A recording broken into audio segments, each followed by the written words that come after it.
welcome to Man That's Cooking. In this video, we're going to show you how to make Guinness beef stew. Oh yeah, get ready for St. Patty's Day. Alright, the first step is we're going to marinate a 2-pound beef chuck roast. And we're going to use the 2-shot method here with this Jameson Irish whiskey. 1 shot for the chef and 1 shot for the beef. Next we're going to add in 1 minced garlic clove. Now we're going to add in a 1/4 cup of Worcestershire sauce. And finally, a 1/3 cup of soy sauce. Now we're going to seal this zip seal bag and mix everything up nice and even and put it in the refrigerator for 24 hours.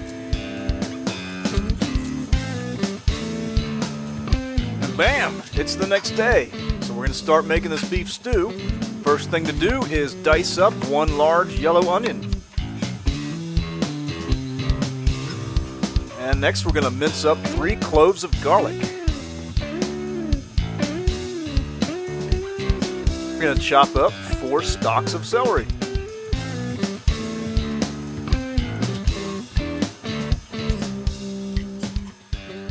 We're going to chop up 3 large carrots, and we're going to cut these carrots in half and then chop the bits up even smaller, and that's optional, you don't have to do that, but we're trying to make a smaller carrot chunk there, as you can see. And next what we're going to do is dice up our yellow potatoes like so we get these small little squares like this. Oh yeah, it's bacon time, so we've got a 1/2 pound of bacon that we're slicing up. And once we do that, we're going to break up these little pieces so they're not all stuck together. And we're going to drop it into this 8-quart pot. Now the last thing to do is to cut up the chuck roast. And what we're going to do is cut this into bite-sized pieces. You'll see here in a second. We're going to make some cubes out of this. What you probably want to do, and it's up to you, is remove some of this hard white chunks of fat that you'll see here. Unless you want to eat it because you want to get chubby, or you've got a dog you want to feed it to. That's all you. But with this chuck roast, you'll find at least 4 or 5 chunks of this sitting around, and you might want to cut it all out.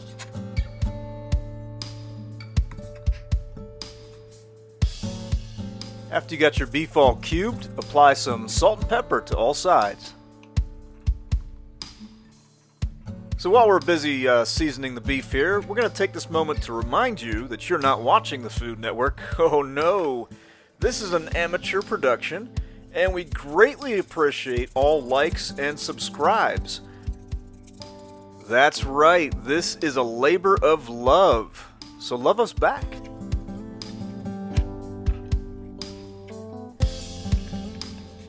Alright, so this is another optional step here. If you want to do this, it's up to you. But we're applying some flour to all sides of the beef, and ideally that should make a nice little brown crispy crust to all the sides, but it didn't quite work out. Maybe you can make that magic happen.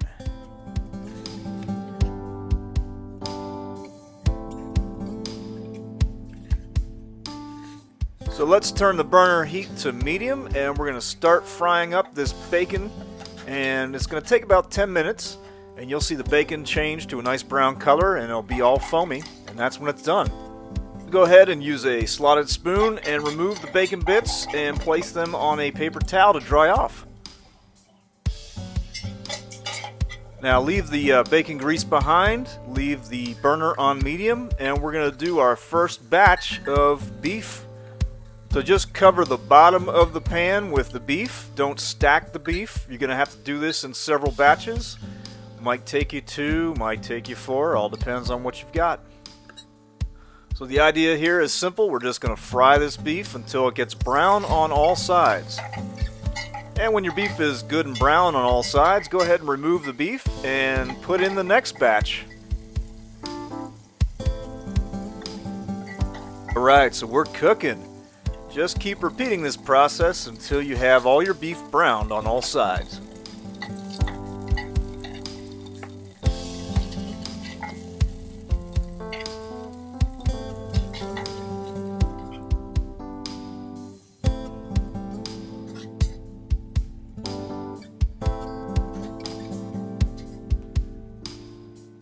beef is done, add the mushrooms. Keep the temperature on the burner the same and let this cook for about 2 minutes, then toss in the onions. And let this cook for about 5 to 10 minutes until they get a little translucent. Then dump in everything else except for the meat. So now all your veggies are in here, and we're going to let this cook for about 10 minutes. So after 10 minutes of cooking and stirring like so, it's time to add the beef broth. Beer me, baby. It's time to pour in a bottle of Guinness. Oh yeah, now we're cooking. Now we're going to add a 1/4 cup of tomato paste.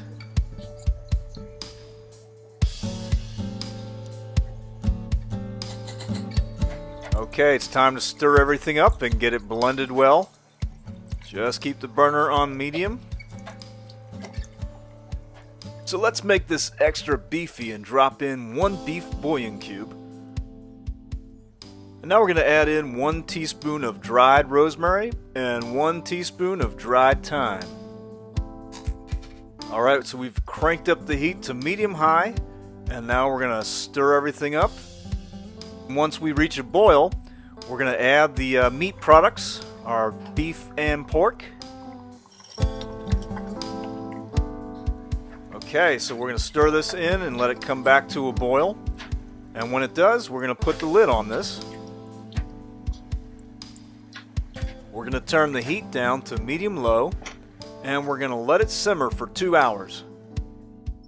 Well, it's been 2 hours, and we're going to try and thicken up this liquid a little bit. We're going to add in 1 teaspoon of cornstarch and stir it up and see where we're at. Looks like we need another one. And you might want to do the same, it's up to you. Food porn flyover. Take a look at that. Does that look hearty? Are you feeling ready for St. Patrick's Day? Well, come on, you don't need to wait for St. Patrick's Day. You can make this on a cold winter night or a hot summer day. Look at all those potatoes and carrots. You can see the celery, you can see the bacon bits.